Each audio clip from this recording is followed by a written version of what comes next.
Alright, so we're going to talk about the standard Langstroth hive.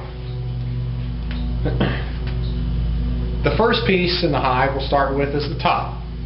This here is a telescoping outer cover, the top. The reason why we call it telescoping is because it actually comes down over the outside of the top box. This particular one I've made with a galvanized metal skin and 3/4 plywood. It's heavy. I've also got a groove here to allow for bees to come in and out. I like heavy tops. They keep themselves in place. I don't have to put bricks or stones on top. If you do any type of migratory bee work, a lot of times you'll see other keepers keep just small covers that have a lip on the front and the back, and then you'll put a brick on those to hold them in place. And that allows you to push them closer together on a pallet. My next piece is my inner cover. This particular inner cover, well, I make all of mine so that I can close off the top of the hive in the summertime. In the wintertime, I can take this cover and flip it over, and I've got a groove right here made so that the bees can come in and out and it will produce ventilation.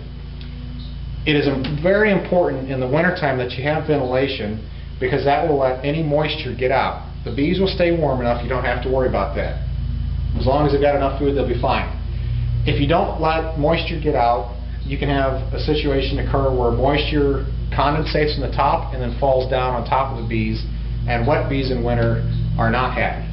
So in the summertime, I close that vent because the queen likes to keep the brood nest, where she lays all of her eggs, closer to the entrance. So if there's no entrance, it usually will keep that queen out of the supers, which I like. Alright, so the next piece I have here is a medium super. So a medium measures 6 5/8 inches tall. The frames are about this size. Okay. I only use mediums and shallows for supers because when they are completely full of honey, they weigh about 50 pounds max.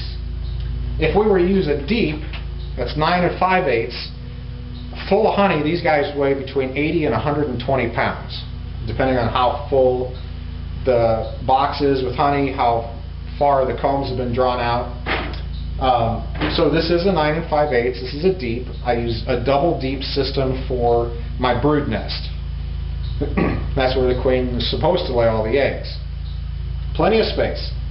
When you have brand new hives that you're setting up, it's important that you take all those combs or all those frames and push them to one side. Doesn't matter which side, you just got to push them as tight together as possible.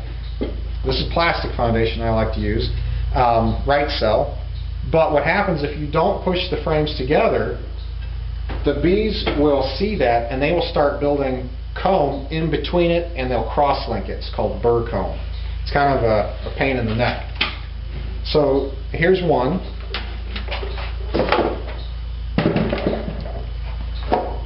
Here's my bottom. Again, if they were empty, I would want to push them all together.